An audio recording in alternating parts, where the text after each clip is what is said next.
नमस्कार, मैं हूं राशिद। बीच बहस में आपका स्वागत है। दिल्ली में मुख्यमंत्री अरविंद केजरीवाल बगैर असलहे के कोतवाल हैं। न ही उन्हें आईएएस आईपीएस अधिकारियों की तैनाती का हक है, न ही किसी केंद्र सरकार के कर्मचारी या दिल्ली पुलिस के खिलाफ भ्रष्टाचार के मामले में संज्ञान लेने का अधिकार। ये बात आज केंद्र सरकार के गैजेट अधिसूचना से साफ हो गई।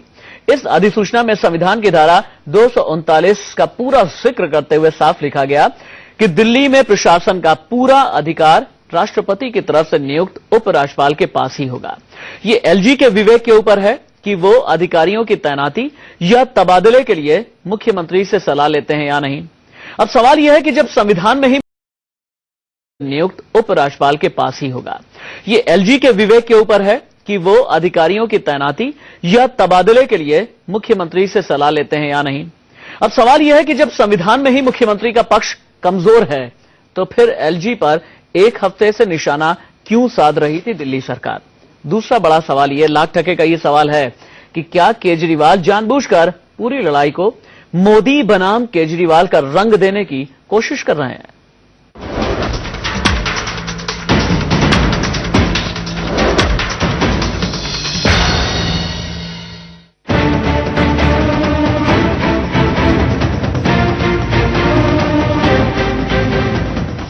दिल्ली में ट्रांसफर पोस्टिंग उपराज्यपाल ही करेंगे और ये बात मोदी सरकार ने गजट के जरिए केजरीवाल सरकार को ठीक ठीक समझा दिया।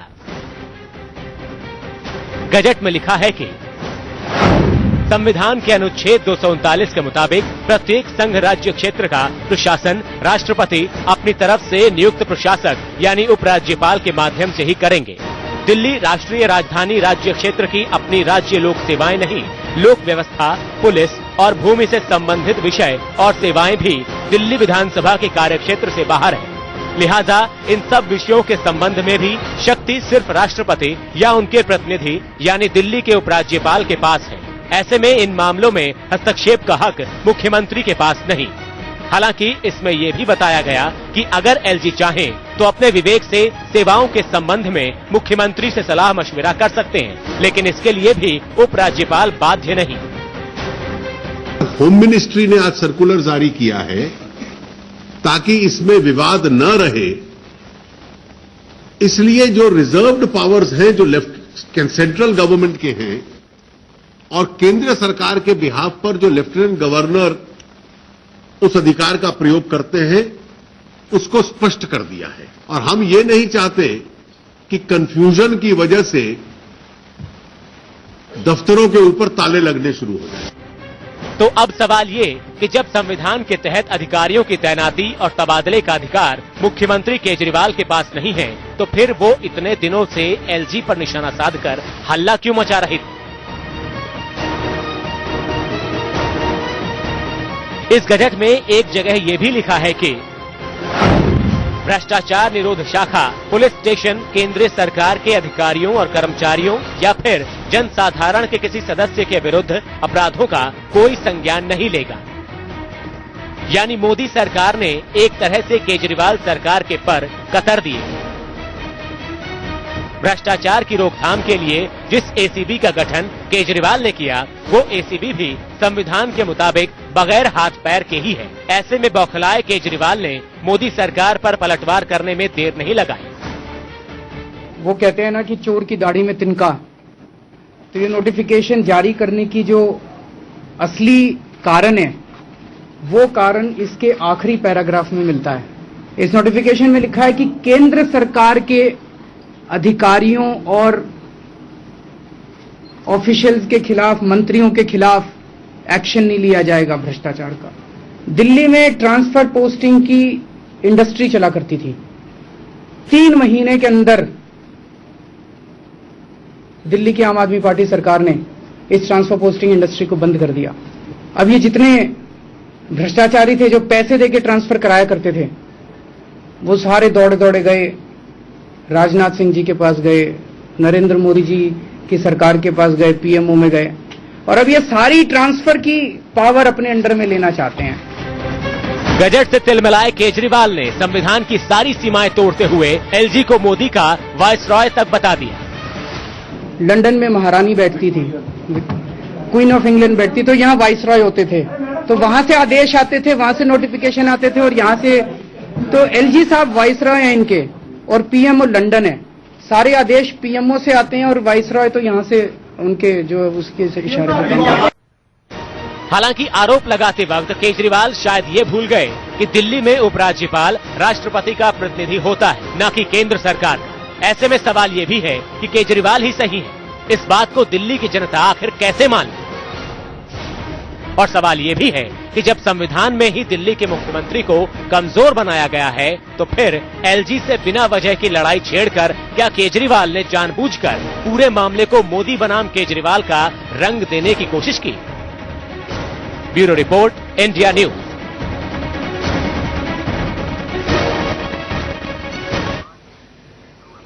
ये केजरी और नजीब जंग में एक आम आदमी को कुछ मिले ना मिले, लेकिन हाँ इतना जरूर है कि संविधान के बारे में बड़ी जानकारी जरूर हासिल हो गई है। 239 A B, rule 45, rule 46, clause 55, clause 56 और न जाने क्या क्या। खैर, मेरे साथ मौजूद हैं चार खास मेहमान। एचएस फुल्का, आप आम आदमी पार्टी के प्रवक्ता हैं। आरती मेहरा, आप लीडर हैं बीजेपी की। मीम अफजल, स्पोक्स पर्सन है कांग्रेस के। और संविधान के जानकार, संविधान विशेषज्ञ सुभाष कश्यप हमारे साथ मौजूद हैं।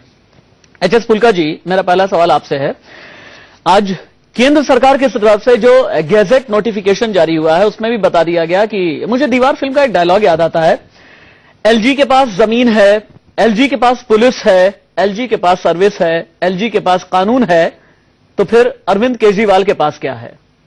अरविंद केजरीवाल मुझे दीवार फिल्म के शशि कपूर क्यों नजर आ रहे हैं?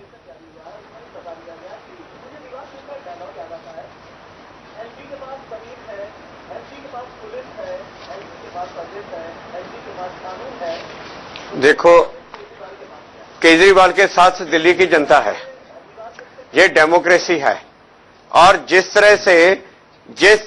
तरह से पुराने सभी तरीके बदल के संविधान को तोड़ के ये मोदी की सरकार यहां पे कब्जा करना चाहती है, ये तो दिल्ली के लोगों को अपनी बीजेपी की हार की सजा देना चाहते हैं। ये देखिए, ये जो नोटिफिकेशन आई है, इस नोटिफिकेशन में जो साफ लिखा है कि पिछली सभी नोटिफिकेशन रद्द करके, पिछली सभी रद्द करने के बाद ये नई नोटिफिकेशन इशू की गई। अभी मैं आपके, जब आप पहले बोल रहे थे, आप कह रहे थे अगर ये अधिकार थे ही नहीं। अब ये नई नोटिफिकेशन आई है उसमें है जो अधिकार छीने जा रहे हैं इस नोटिफिकेशन के बाद।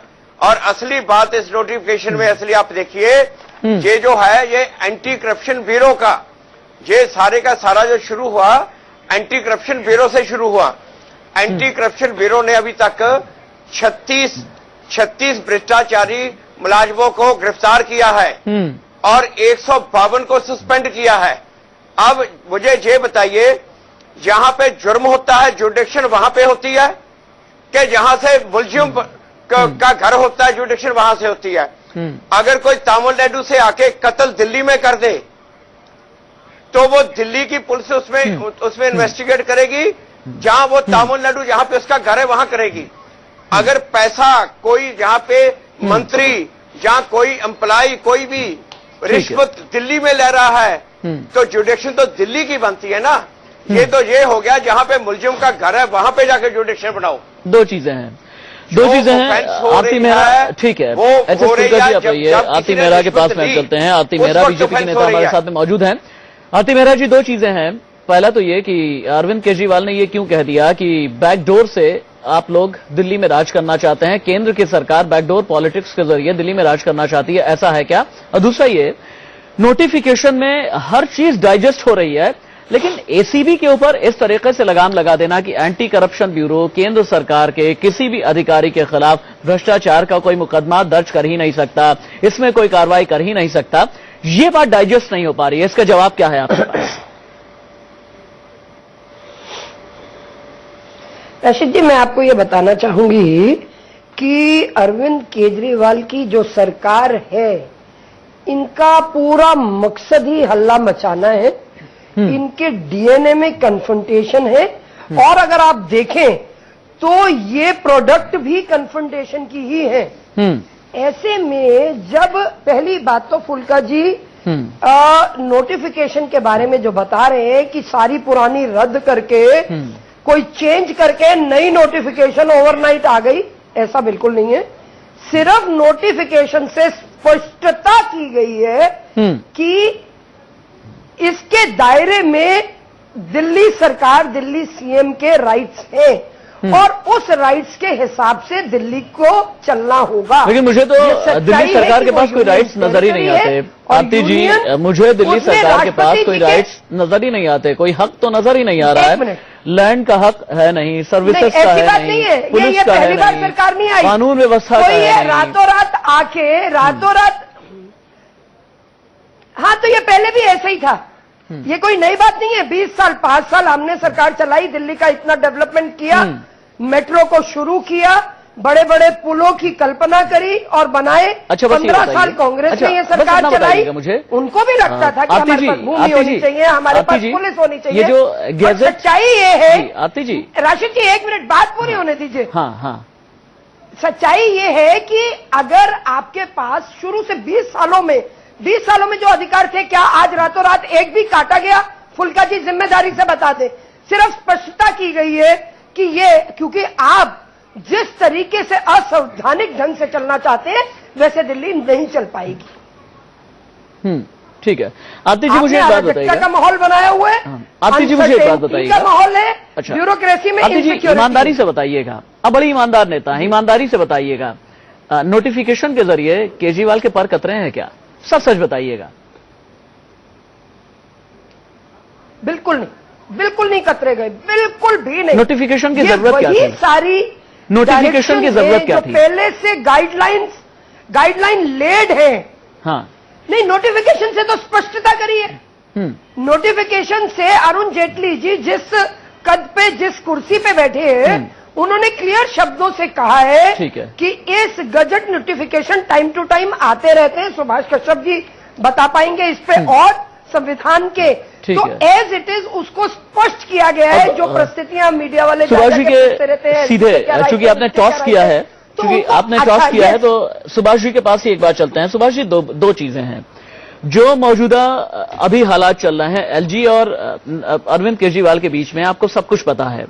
इन हालातों में क्या नोटिफिकेशन की केंद्रीय गृह मंत्रालय की तरफ से जरूरत थी, एक, और दूसरा ये कि नोटिफिकेशन की बातें मानने के लिए क्या दिल्ली की सरकार बाध्य है या नहीं है?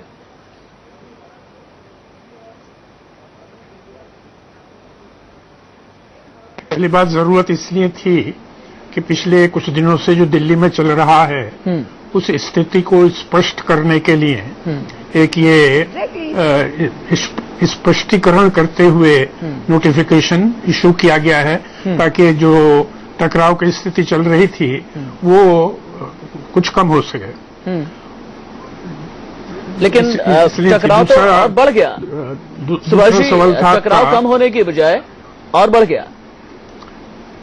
देखिए, अगर कोई इस बात पर तुला हुआ हो कि हमें तो लड़ाई ही करनी है, लड़ाई की ही राजनीति करनी है, टकराव में ही हमारा फायदा है, तो और कुछ भी हो, चाहे केंद्र के साथ टकराव करना हो, चाहे एलजी के साथ करना हो, हम टकराव से ही अगर फायदा दिखाई देता है तब फिर तो वो रणनीति ही बनाते रहेंगे, बजाय शासन चलाने के रणनीति ही बनती रहेगी और लड़ाई ही होती रहेगी।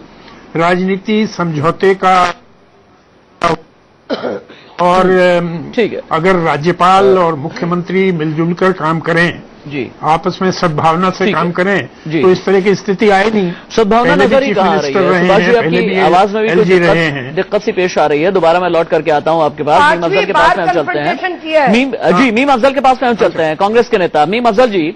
जब आपने दिल्ली में राज किया है, केंद्र में एक जमाने में एनडीए की सरकार थी, जब आपने केंद्र में राज किया है तो दिल्ली में बीजेपी की सरकार हुआ करती थी। इस तरीके की लड़ाई कभी हुई है क्या? देखिए, कभी नहीं हुई।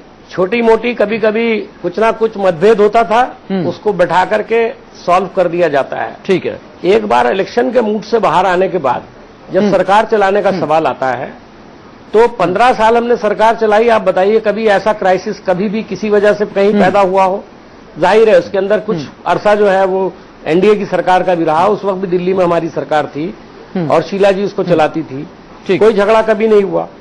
ये जो आज झगड़ा हो रहा है, मैं पहले दिन से कह रहा हूं, जब से झगड़ा शुरू हुआ है, ठीक है, कि सरकार बनने के बाद, इतना अच्छी मेजॉरिटी आने के बाद केजरीवाल को चाहिए कि वो कायदे से सरकार को चलाने के लिए हर चीज पर सलाह और मशवरा करना चाहिए। ठीक है, उनको गवर्नर से मिलना चाहिए, टेलीफोन पर बात करनी चाहिए। मीम अगर कोई ऑफिसर उनकी मर्जी का नहीं है, ये सब चीजें होती हैं। मैं मीम अफजल जी आपके पास आता हूं। ये सब चीजें होती हैं। एक और बड़ा मौजूद सवाल और उसका ध्यान रखा जाता है। जी ठीक है, मीम अफजल जी आता हूं मैं आपके पास में, चूंकि आपने कई बातें ऐसी कही हैं। एचएस फुल्का के पास जाना इस वक्त बेहद जरूरी है। एचएस फुल्का जी, ईमानदारी से एक बात बताइए, इस वक्त दिल्ली की जरूरत क्या है? कहना चाहता हूं, एक बात और कहना चाहता हूं। जल्दी से अपनी बात पूरी कीजिए। एचएस फुल्का के बाद उसके बाद मैं जाऊंगा। मैं ये कहना चाहता हूं कि मैं इस इशू पर सुभाष जी का व्यू को काफी जल्दी से अपनी बात पूरी कीजिए। एचएस फुल्का के बाद उसके बाद मैं जाऊंगा। मैं ये कहना चाहता हूं कि मैं इस इशू पर सुभाष जी का व्यू को काफी पहले दिन से वो ये बात कह रहे हैं कि लेफ्टिनेंट गवर्नर को पावर्स हैं जी। आज फुल्का साहब ने सुबह को जो बाइट दी, उसको मैंने देखा, उन्होंने कॉन्स्टिट्यूशन का कोई हवाला देते हुए ये बात साबित की कि ये नोटिफिकेशन गैर कानूनी है। ठीक है, ठीक है, ठीक है। मैं ये जानना चाहता हूं कि वो क्या मामला है। ठीक है, ठीक है, हम एचएस फुल्का के पास में चलते हैं। एचएस फुल्का जी, मीम अफजल की बात का जवाब आप दीजिए, लेकिन साथ ही मुझे एक बात बताइएगा, इस वक्त दिल्ली की जरूरत क्या है? बिजली है, पानी है, विकास है, भ्रष्टाचार से मुक्त करना है। क्यों इस तरह की सारी लड़ाइयों में आप लोग जुटे हुए हैं? प्राथमिकता अपनी तय कीजिए ना, विकास को प्राथमिकता रखिए, दिल्ली के काम को प्राथमिकता आप लोग रखिए।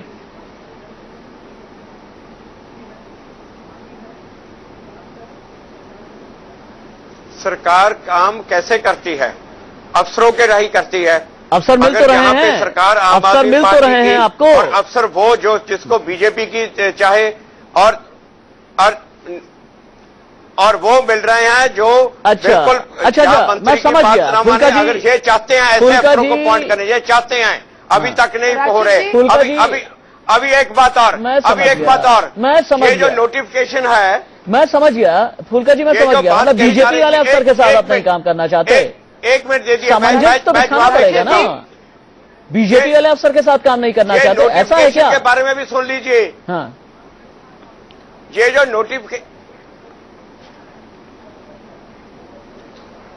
जो नोटिफिकेशन है, कैशिप साहब ने कहा ये वही है जो पहले है, बिल्कुल गलत है। इसमें लिखा है कि 1993 में जो नोटिफिकेशन थी उसको अमेंड किया है, 1998 की जो नोटिफिकेशन थी उसको बिल्कुल रद्द किया है, और जो 1998 की नोटिफिकेशन थी, मेरे सवाल का जवाब नहीं दिया आपने। एचएस फुल्का जी, मेरे सवाल का जवाब नहीं दिया आपने। दिल्ली की जरूरत है, दिल्ली के विकास का काम पूछे नहीं, कंसल्ट किया, दिल्ली की जरूरत है, दिल्ली के विकास का काम अगर बीजेपी वाले ही अफसर मिल रहे हैं, उन्हीं के जरिए काम करा लीजिए ना। अगर वो काम नहीं करें, उसके बाद आप शिकायत कीजिए, अफसर को आजमाइए, काम नहीं करें उसके बाद बदलने की बात कीजिए। पहली बात मेरी, देखो जो आपको कैशिप साहब ने बात कही है, पहले मैं उसका जवाब दे रहा हूं। पहले नोटिफिकेशन में ये था, जो एलजी को किसी भी अफसर को अपॉइंट करने के लिए चीफ मिनिस्टर को कंसल्ट करना जरूरी था। अब उन्होंने ये कह दिया कोई जरूरत नहीं है चीफ मिनिस्टर को पूछने की। ठीक है, जिस अफसर को एलजी चाहे वो अपॉइंट कर सकता है। और यहाँ पे जो कहते हैं कि ये प्रेसिडेंट के नॉमी की तरह, ये नोटिफिकेशन में साफ लिखा है, discharge functions of central government. ठीक है, वो central government direct Subhash ji से पूछ ही रहते हैं ना। आती जी आपके पास आ रहा हूं। आती जी आपके पास आ रहा हूं मैं। आती जी आपके पास आ रहा हूं मैं। सुभाष जी एचएस फुल्का जो कह रहे हैं, आप उससे सहमति रखते हैं? आती जी आता हूं इसके बाद आपके पास। देखिए ऐसा है, संविधान में, और संविधान सबसे ऊपर है, संविधान में स्पष्ट लिखा हुआ है कि दिल्ली एक यूनियन टेरिटरी है और यूनियन टेरिटरी का एडमिनिस्ट्रेशन प्रेसिडेंट चलाता है। ठीक है, और उसको चलाने के लिए वो एक आप ये बताइए पिछली नोटिफिकेशन में क्या लिखा था कि नहीं लिखा था? है। तो ये कहना, बीच में मत बोलिए, बीच में मत बोलिए, मैं नहीं बोला जब आप बोल रहे थे। तो उपराज्यपाल प्रशासक है और राष्ट्रपति का प्रतिनिधित्व करता है दिल्ली में, और चीफ मिनिस्टर ने जो कहा बताते हैं कि केंद्र इनडायरेक्टली राज करना चाहता है, तो इनडायरेक्टली करने का जरूरत ही नहीं है। तो संविधान कहता है कि केंद्र का राज्य चलता है दिल्ली में, केंद्र प्रशासित प्रदेश है, परिभाषा के अनुसार संविधान में स्पष्ट है कि ये केंद्र प्रशासित प्रदेश है। एच.एस. फुल्का जी, पिक्चर बहुत ज्यादा क्लियर हो गई। क्योंकि हम अपने प्रोग्राम के अंतिम पड़ाव की तरफ बढ़ रहे हैं, आरती मेहरा के पास हम चलना चाहेंगे। आरती मेहरा जी, आज अरविंद केजरीवाल ने प्रेस कॉन्फ्रेंस की, उन्होंने ये कहा कि अभी तक 36 अफसर को हमने गिरफ्तार करवाया, 152 को हमने सस्पेंड करा दिया, और इसी खौफ से आप लोगों ने नोटिफिकेशन जारी कर दिया। अब भ्रष्टाचारी अधिकारी भाग करके मोदी जी के पास में गए हैं, राजनाथ सिंह के पास में गए हैं। हमें नाम बता दीजिए कौन कौन से अधिकारी थे जो मोदी जी के पास और राजनाथ सिंह के पास गए। ये मैं नहीं कह रहा हूं, ये अरविंद केजरीवाल कह रहे हैं।